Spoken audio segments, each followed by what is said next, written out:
Hello everyone.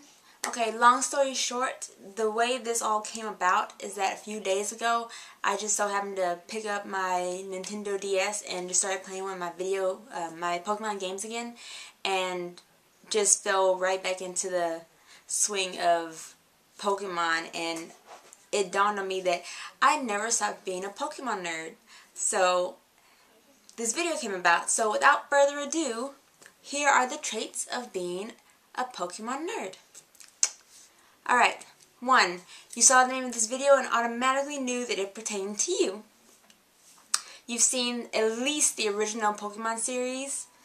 You know, the one with Ash, Misty, and Brock. You know the original theme song by heart, and you make a spectacle of it every time you sing it. You throw in the moves and the feeling and everything. I know, because I do it myself. You cannot sing the original Pokemon song without getting very dramatic about it. I guess the way the guy sings it in the original version. You cried a little when Ash protected Pikachu from the sparrows. I know I got emotional because that was the moment where their bond was solidified. It was just really oddly touching. You saw Pokemon the first movie in theaters when it came out. I was one of them. I still even have the little Pokemon card pack they gave us in the movie theaters. And you cried at the part of the movie. Spoiler alert, if you have not seen the movie, you might want to skip past this part because I'm about to spoil one of the key moments of it. But if you've seen it already or you just don't really care, then by all means continue to listen.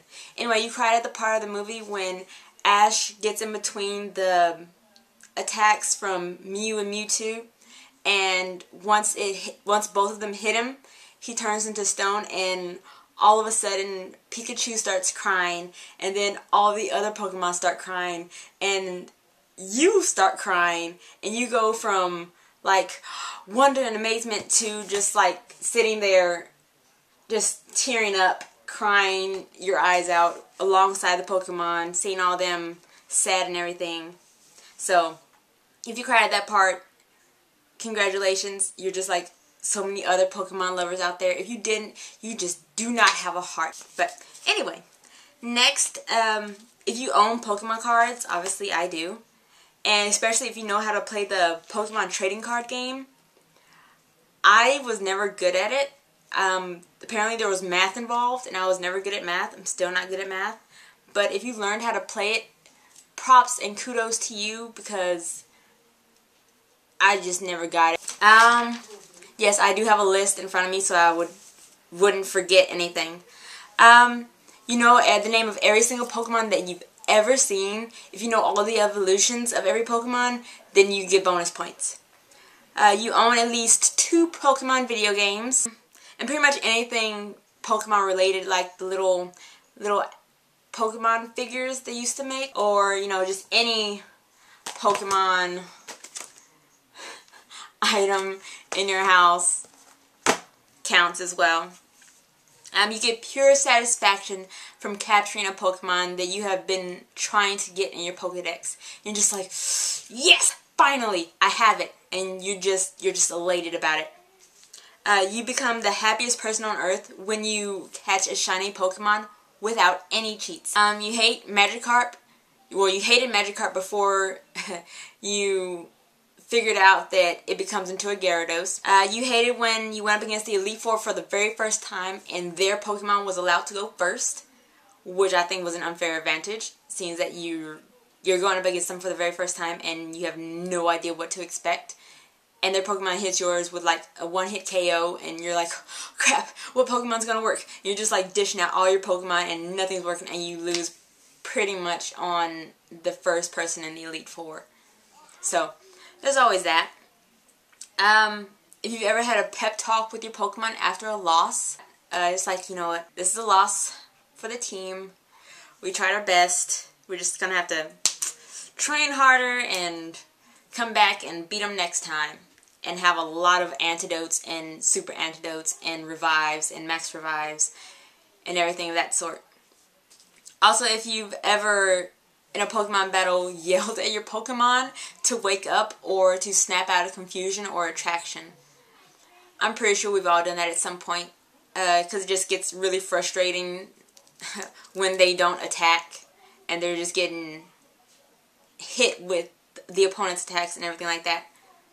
If you've written down the entire Pokedex just to see which Pokemon you were missing and won't have to, just so you don't have to go back and forth from the Pokedex in the game to see what you're missing.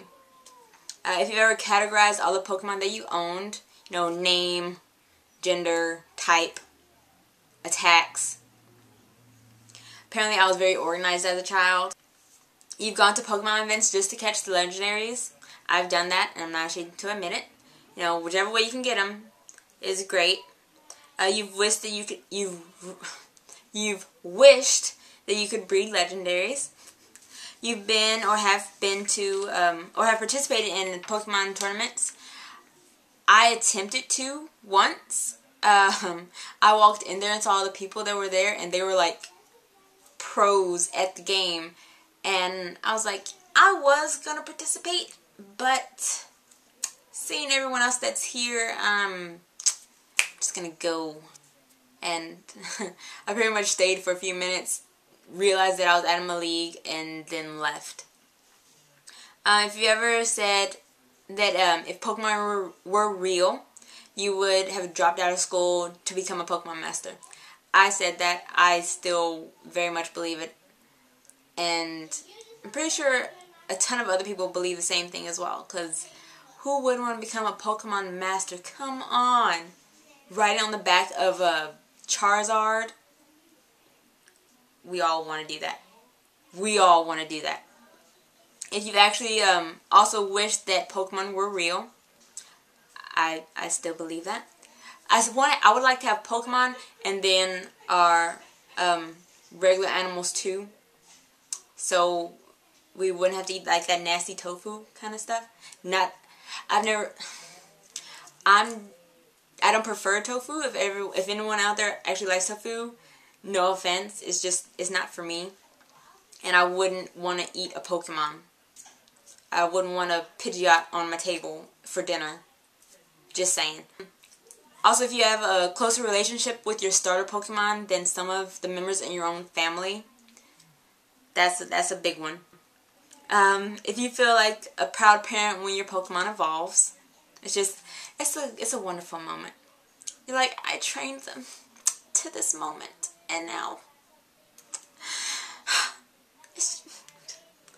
yeah. If you've had those moments, then yes, you're definitely a Pokemon nerd. If you've ever gotten frustrated when you can't remember where you planted your berries, it's very frustrating. You're just running through all the towns trying to figure out where the Pokemon, the plant plots, where they're at, and trying to figure out where they are. And hopefully you've made it before, the berries disappear. If you've been going down this list and checking off everything that describes you, you're definitely a Pokemon nerd. And this is the main one. No matter what, no matter how old you've gotten since Pokemon came out for the very first time, you still have that overwhelming desire to catch them all. Never went away.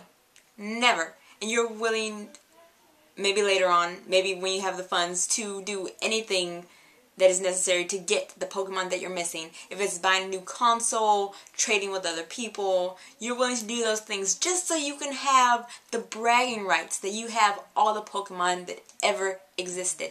I still want to do that. I still want that bragging right. Say, yeah, I got them all. You have nothing on me. And have like tons that are level 100s and just wipe everybody out of the ballpark. I'm pretty sure that the reason for this is that when we were kids and we were watching Pokemon for the first time, their catchphrase, gotta catch them all, kind of brainwashed us into needing to catch them all. It's like a very sneaky subliminal message that was literally just in your face. So I'm pretty sure that's one of the reasons why we're like this today and still play Pokemon and still want to catch them all. We got it into our brains as children, which was very sneaky and very clever. So kudos to them, because I still want to catch them all. and beat Ash in the race to catch all the Pokemon in ever existence.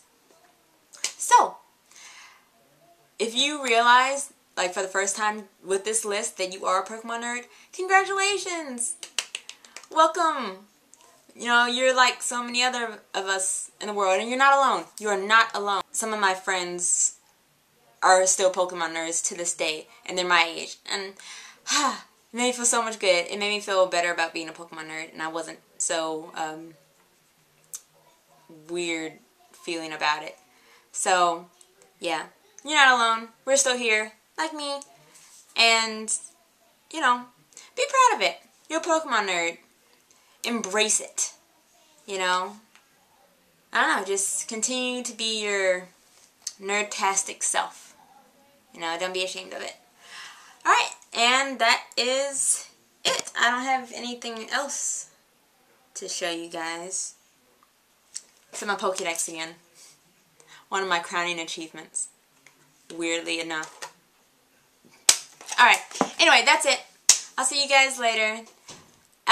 If you haven't yet, subscribe to my channel and like this video for more vids, random videos, nail art. If you have any suggestions for me, let me know. You can comment on this video or send me an inbox message and I will get back to you. Until next time, you all have a super fantastic nerd stupendous time. Love you guys. Bye.